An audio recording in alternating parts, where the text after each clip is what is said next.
Hey guys, how's it going? My name is Johnny Tsunami and welcome to another episode of Animayhem, a video series about all things anime. So today we're going to be looking at badass characters from animes of all kinds. So what makes a badass anime character? A lot of these characters have really likable qualities even though if they have villain traits in them. They are charismatic, unapologetic, and powerful in different aspects of their character. These characters are usually involved in some pretty awesome fight scenes that feature amazing animation, storytelling, and music. And these fights feature their unique use of their abilities in combat. They're also known for special events in the anime such as revealing a new power or a character death.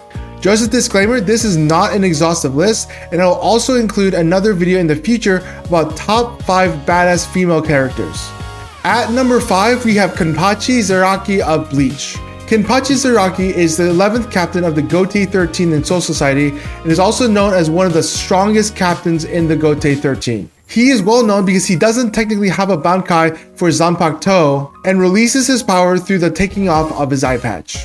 He has an extremely aggressive fighting style and got the name Kenpachi as someone who loves to fight and killed a former captain. He also has a fierce loyalty to his lieutenant Yachiru, even though he has a brutish personality. Kenpachi really does have a very zestful view of life, just wanting to feel and be alive, which is why he loves fighting so much. He respects fighters who match his intensity and strength and respects Ichigo for going so far to save his friend Rukia. His English voice actor is really captivating and captures the charismatic nature of Kenpachi. At number 4, we have Shota Aizawa from My Hero Academia. Shota Aizawa is the instructor of Class 1A at UA, the school for up-and-coming heroes. The fact that many prominent heroes came from Class 1A goes to show how important Shota Aizawa is as his role as teacher. Aizawa is also known by his hero name Eraserhead, and his quirk is that by having eye contact on his enemy, he can erase their quirk temporarily. He also has scarf straps around his neck that he uses very effectively in hand-to-hand combat. Aizawa is pretty blunt and honest in his role as teacher, notably calling out Izuku Midoriya for relying only on the power of his quirk, even though it damages his body. Because of Aizawa's accountability, Midoriya is able to adapt to his teacher's feedback and be more successful in managing his power. What is even more impressive is that on several occasions, Aizawa risks his life for his students, especially at the fight at UA and also in the fight against New Shigaraki. Even though Aizawa has a very serious and seemingly dismissive demeanor, he deeply cares about his students and does his best to bring the best out of them. Even President Mike, who is one of Aizawa's closest friends, recognizes how much Aizawa cares about the success of his students. At number 3, we have Wrath from Fullmetal Alchemist Brotherhood. Wrath, or known as Fuhrer King Bradley, is one of the more enigmatic characters of Fullmetal Alchemist Brotherhood. He was originally an experiment to become the human homunculus who is known as Wrath, beholder of the ultimate eye.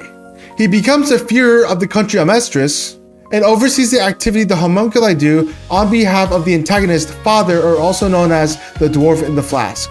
Wrath has some pretty significant power in the government as he tries to snuff out Roy Mustang's attempts to overthrow him as Führer. When it comes to fighting, Wrath is actually the best fighter and swordsman in the whole anime. He slices through both versions of greed, right through their ultimate shield with the maneuverability and insight of the ultimate eye. Even though he is a rather old man, he fights with incredible vigor and skill, even being able to take down a whole tank by himself. The most memorable of Wrath's fights is with Scar, when he acknowledges that the both of them are in fact nobodies gifted with cursed knowledge. When Scar defeats Wrath, Wrath's death is rather poignant because it is revealed how old he truly is because of the life that the Philosopher's Stone gave him. At number 2, we have Levi from Attack on Titan. I'll keep this one brief. Levi is the definition of badass. Levi is good looking, extremely blunt, and very capable as a leader. And despite his dismissive attitude, he respects and honors his comrades. He continually holds Eren accountable for his rashness and is the best user of the omnidirectional maneuverability gear. At the end of season 4, even though Levi is not super patriotic, he says Shinzo wo Sasageo, also known as give up your hearts, to reflect that he respected Hange when she went out to sacrifice herself. Levi has some of the coolest fights in the anime, notably when his comrades get transformed into titans in the forest, and when he has to escape Kenny and his soldiers in season 3. That fight is so badass. He uses the reflection of the bar glass to shoot the rifle backwards, then has a fight that has some of the most animation-intensive choreography I've ever seen. We know Captain Levi, you're a badass. Shinzo wo Sasageo, Shinzo wo Sasageo. At number 1, we have Might Guy from Naruto and Naruto Shippuden. Might Guy is probably my favorite badass on this list, and he is the epitome of the man I want to be. Guy is extremely hardworking, likable with an infectious energy, and very capable as a teacher and mentor, especially to Rock Lee. And he is known as the most powerful taijutsu user ever. Might Guy is the reason why Kakashi didn't succumb to his darker self, despite the grief of his father's suicide and the loss of Rin and Obito. And Guy was able to emotionally reach Kakashi, even though Kakashi was on the road to becoming someone like Danzo Shimura. His rivalry with Kakashi in competitions shows how much he cares about Kakashi and his development as shinobi and people. Ultimately, Might Guy has the most raw power in the village with his use of the 8 gates, specifically with the use of the 8 gate and Night Guy when fighting Madara Uchiha. Madara even admits that Guy is the most powerful taijutsu user he's ever encountered, and Kakashi realizes that he has been outclassed in how awesome and powerful his best friend is. Might Guy is an example that the summer of youth will never perish. Thank you for all your goofiness and charisma, Guy-sensei. So that's my top 5 anime badasses. Thank you so much for watching Animayhem and Johnny Tsunami. I will be making a top 5 female anime badasses and other anime videos in the future.